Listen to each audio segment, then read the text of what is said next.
Muy buenos días, jóvenes. En esta mañana vamos a ver el tema la compraventa. Este es el primer contrato que vamos a ver después de haber visto las disposiciones generales de los contratos. El objetivo de estudiar este tema es que el educando conozca todo lo relativo a la compraventa y a través de su estudio aplicar este conocimiento al caso concreto. Veremos dentro de la compraventa su naturaleza, su forma, efectos, vicios, obligaciones y obligaciones consignadas en la compraventa. Bien, abordaremos la naturaleza y forma del contrato de compraventa.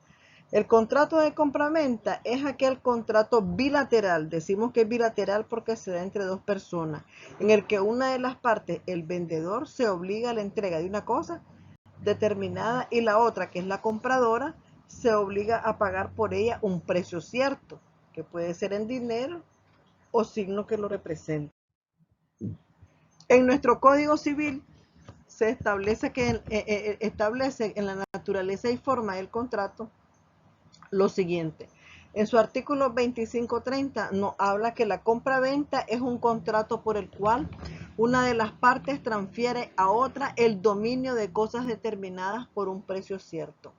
Entonces, prácticamente esta es la definición que nos da el Código Civil. Es una compraventa, la compraventa no es más que un contrato por el cual una de las partes transfiere a la otra el dominio de cosas determinadas por un precio cierto. El artículo 2531 establece que nadie puede ser obligado a vender sino cuando se encuentre sometido a una necesidad jurídica de hacerlo, la cual tiene lugar en los casos siguientes. Por ejemplo, 1. Cuando se decrete la expropiación por causa de utilidad pública. Te están obligando a vender. 2. Cuando por una convención o por un testamento se imponga al propietario la obligación de vender una cosa a persona determinada. 3. Cuando la cosa no admite cómoda división y cada quien quiere su pedazo.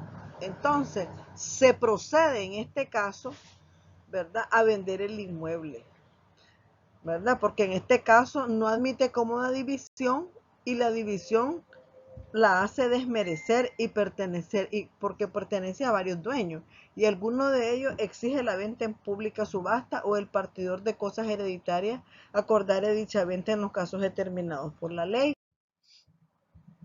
Otro de los casos es cuando los bienes del propietario de la cosa hubieran de ser rematados en virtud de ejecución judicial, es decir, alguien le debe a otra persona, no pagó y entonces lo están ejecutando judicialmente, ¿verdad? Y pueden sacar a pública subasta el bien para que el acreedor pueda recuperar su crédito. Otro caso es cuando la ley impone al administrador de bienes ajenos las obligaciones a realizar todo o en parte de las cosas que estén bajo su administración. El artículo 2532 establece que cuando las cosas se entreguen en pago de lo que se debe, el acto tendrá los mismos efectos que la compraventa.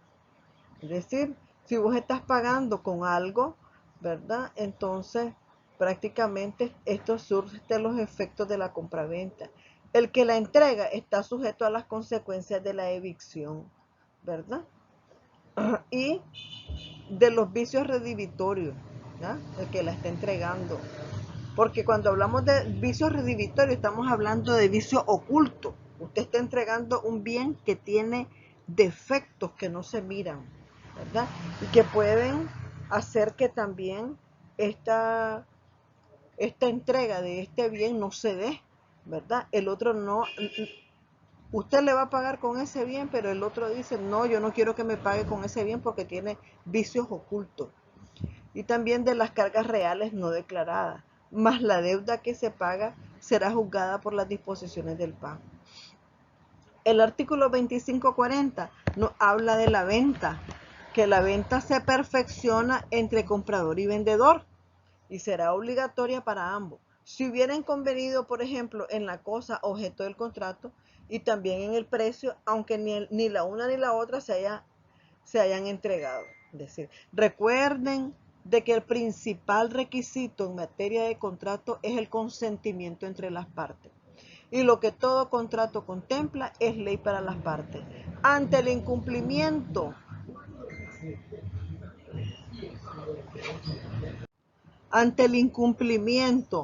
de una de las partes a este contrato, entonces tenemos que ir a los juzgados a dirimir el conflicto para que sea el juez, utilizando el derecho sustantivo, el que resuelva este incumplimiento de contrato. El artículo 2541 establece que la promesa de vender o comprar habiendo conformidad en la cosa y en el precio dará derecho a los contratantes para reclamar recíprocamente el cumplimiento del contrato. Siempre que no pueda cumplirse la promesa de compra y venta, regirá para vendedor y comprador según los casos lo dispuesto acerca de las obligaciones y contratos en este presente código.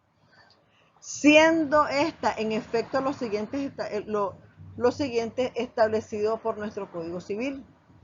Ahora vamos a hablar del artículo 2575 y establece que si una misma cosa se hubiera vendido a varios compradores, entonces la propiedad se transfiere a la persona que primero haya tomado posesión de ella, con buena fe si fuere un bien mueble.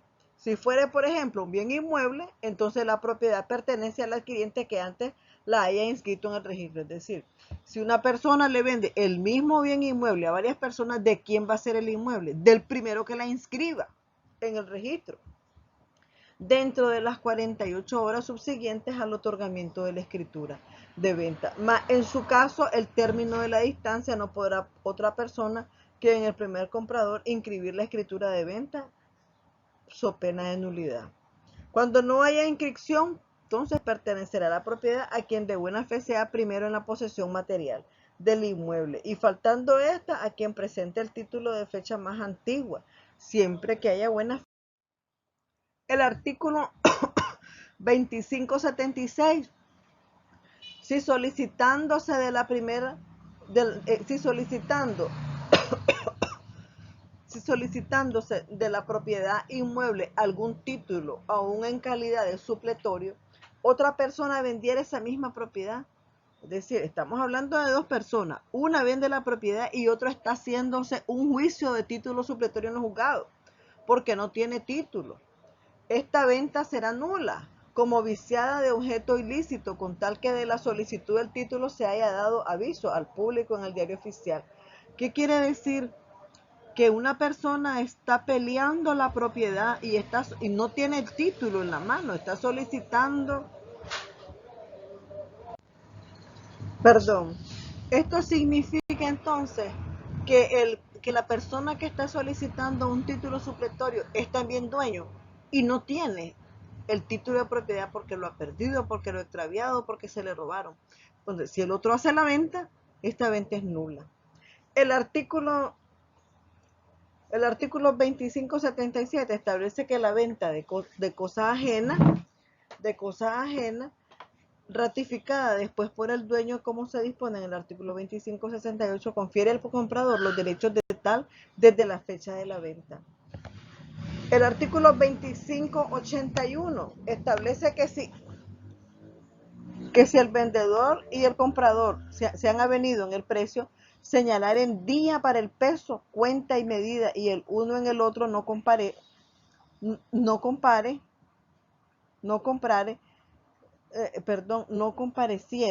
en él, será este obligado a resarcir al otro los perjuicios. ¿Por qué? Porque no compareció, de que su negligencia resultaren. Y el vendedor o comprador que no faltó a la cita podrá, si le conviniere, desistir del contrato.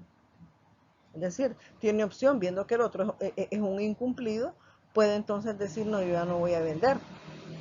Si se estipula que se vende a prueba, se entiende no haber contrato, mientras el comprador no declara que le agrada la cosa de que se trata, y la pérdida, del deterioro o mejora pertenecen entre tanto al vendedor. Sin necesidad de estipulación expresa, se entiende hacerse a prueba la venta de todas las cosas que se acostumbran a vender de este modo. Cuando usted vende algo, el otro tiene que gustarle lo que está comprando. Modalidades del consentimiento en el contrato de compraventa. Hay compraventa con reserva de dominio, compraventa a plazo en abono, compraventa al gusto, compraventa con pacto de preferencia, compraventa con pacto de retroventa, compraventa con pacto comisorio, compraventa con arra y compraventa con garantía hipotecaria. Hay diferentes tipos de vender. El vicio, pero hablemos del vicio del consentimiento, que eso es importante en el contrato de compraventa. Para que el contrato sea válido, el consentimiento debe emanar de personas dotadas de discernimiento y estar exentas de vicio. Si se haya afectado por uno de ellos, la parte perjudicada puede solicitar la nulidad de este. Entonces, 3 son los vicios del consentimiento para que los conozcamos: el error, el dolo, la violencia, la lesión. Esto es lo que dice nuestro código de los vicios. Dice, son vicios redivitorios, los defectos ocultos de la cosa. Es decir, si usted está comprando un vehículo, que este vehículo está podrido y le dieron una buena pintada y usted se apoya en la tapa del carro adelante y se le hunde la mano, entonces ahí hay un vicio oculto. ¿Por qué? Porque el carro está podrido y lo que hicieron fue darle una buena pintada para que no se note. Entonces tenemos que los vicios ocultos de la cosa cuyo dominio, uso y goce se transfirió por título oneroso. Es decir, alguien le vendió el bien al otro con un vicio oculto. ¿Ah? Entonces existen al tiempo de la adquisición que la haga impropia para su destino, si de tal modo disminuye el uso de ella, que haberlos conocido el adquiriente no lo habría adquirido. Claro, si el que está comprando no hubiera conocido del vicio, no hubiera comprado el carro.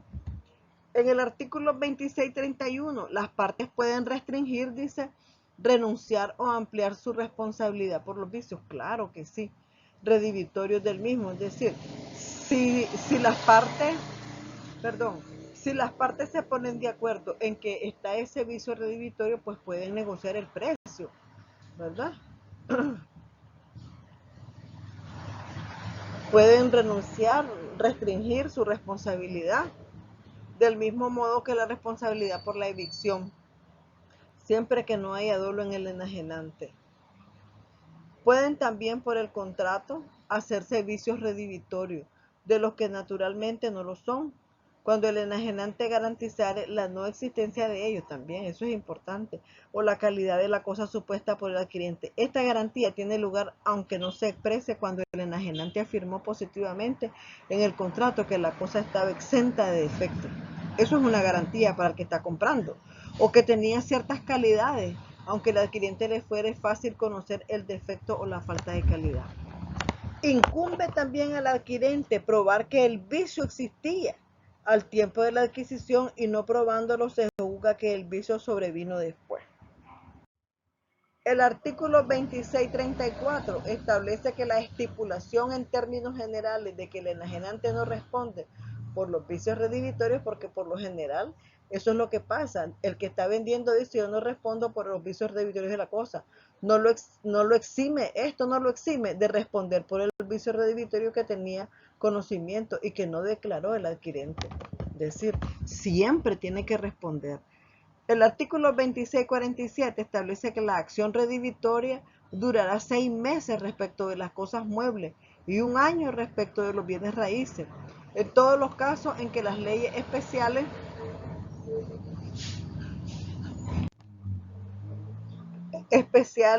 o las estipulaciones del contratante hubieran ampliado o restringido este plazo. El tiempo se contará desde la entrega real, porque estamos hablando de que la acción redivitoria durará 6 meses. Entonces, ¿a partir de cuándo comienzan estos 6 meses? A partir de la entrega real del bien. El artículo 2648 nos dice que, habiendo prescrito la acción redivitoria, tendrá todavía derecho el comprador para pedir la rebaja del precio y la indemnización de perjuicio. Todavía en este artículo lo protege, ¿verdad?, al que está comprando. El artículo 2649 dice que la acción para pedir rebaja del precio prescribe en 1 año para los bienes muebles y en 18 meses para los bienes raíces. El artículo 2650 dice que si la compra se ha hecho para remitir la cosa al lugar distante, la acción de rebaja del precio prescribirá en 1 año, contado es la entrega al consignatario con más el término del desplazamiento que corresponde a la distancia. Estamos hablando que estás comprando una cosa y se ha hecho para remitir la cosa al lugar distante, a un lugar distante, lejos, ¿verdad?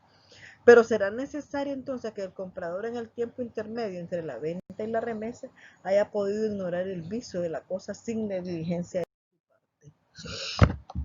Ahora vamos a hablar de las obligaciones que tiene el vendedor.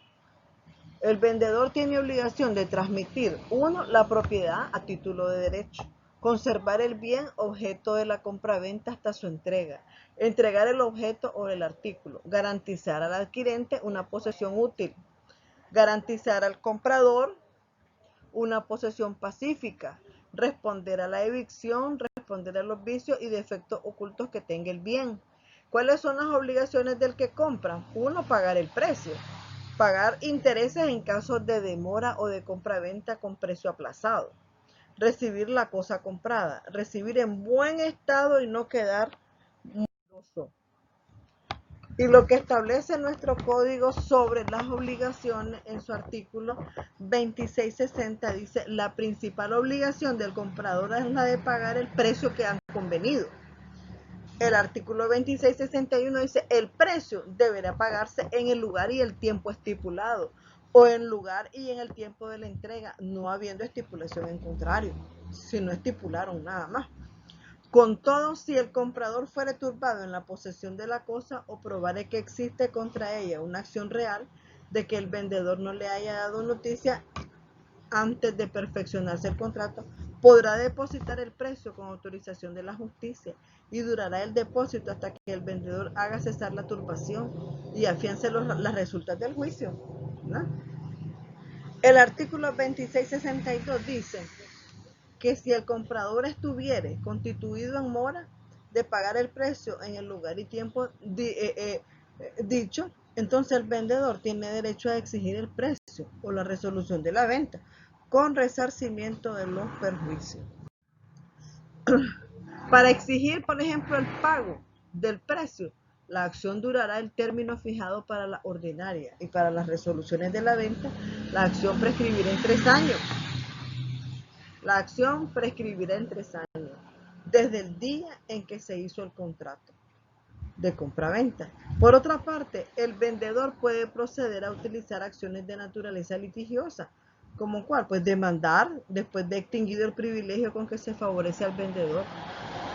No podrá ejercerse la acción a que se refiere el presente artículo en perjuicio de terceros que hayan adquirido sobre un inmueble derecho precedente del comprador y que se hayan conformado a las leyes. Tal es el caso, por ejemplo, en ausencia de pago o cumplimiento del comprador, deberá respetar derechos de los terceros que cumplan debidamente con los preceptos de ley. Es decir, no podemos realizar nosotros una acción que vaya a perjudicar a un tercero. En esos casos, el vendedor puede retener los bienes, ¿verdad? Si existe una declaración de moratoria judicial, suspensión de pago, declaratoria de quiebra o bancarrota. Cualquiera de estas situaciones puede pasar. Muchas gracias, jóvenes. Hemos dado por finalizada la clase de compra-venta. Pasen muy buenos días.